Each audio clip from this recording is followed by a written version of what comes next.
Polygraph টেস্টে সম্মতি সঞ্জয় রায়। এই সঞ্জয় রায় সত্যি বলছে কিনা, সে একাই এই ঘটনাটি ঘটিয়েছে নাকি তার সঙ্গে আরও কেউ ছিল? বারংবার এই প্রশ্নই উঠেছিল আন্দোলনকারী চিকিৎসকদের পক্ষ থেকেও।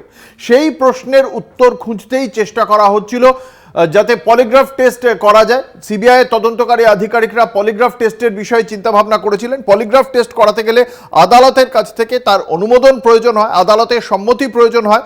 সেই বিষয়টি সম্মতি পাওয়া গিয়েছে বলে জানতে পারা যাচ্ছে। কথা বলবো, আমাদের সঙ্গে রয়েছেন আমাদের প্রতিনিধি সত্যসুন্দর ভট্টাচার্য। সত্যসুন্দর, এই বিষয়ে আদালতের কাছে আবেদনের প্রেক্ষিতে কি বলা হয়েছে?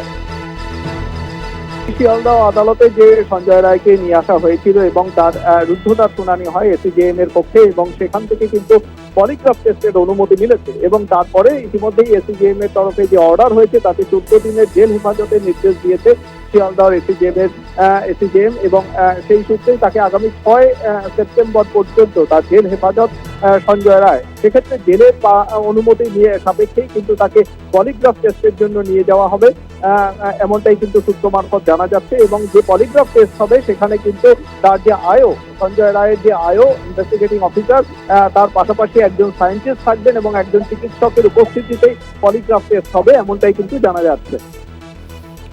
একেবারে সত্যসুন্দর, এই যে বিচার বিভাগ সিবিআই আর নিজেদের হেফাজতে রাখতে চাইল না, বিচার বিভাগীয় হেফাজত বা জেল হেফাজতেই পাঠিয়ে দেওয়া হলো সঞ্জয় রায়কে, তার মানে কি জিজ্ঞাসাবাদ পর্ব আপাতত শেষ?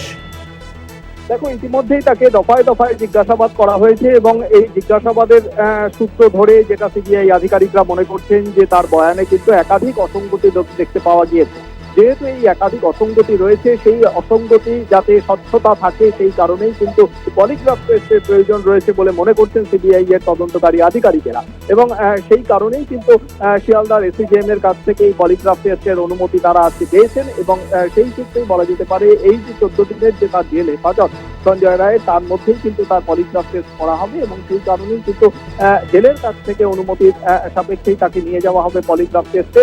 যেহেতু পলিগ্রাফ টেস্টের মাধ্যমেই ঠিক প্রকৃত কি ঘটনা ঘটেছিল এবং কি সত্যতা কি ঘটনা ঘটেছিল সেই সত্যতা সম্পর্কে নিশ্চিত হতে চাইছেন সিবিআই এর তদন্তকারী আধিকারিকেরা, এবং সেই কারণেই তার পলিগ্রাফ টেস্টের অনুমতি নেওয়া হয়েছে। তবে যেটা এসিজেএম এর অর্ডার এখনো পর্যন্ত জানা যাচ্ছে যে আগামী 6 সেপ্টেম্বর পর্যন্ত সঞ্জয় রায়ের জেল হেফাজতের নির্দেশ দিয়েছে শিয়ালদহ এসিজেএম আদালত।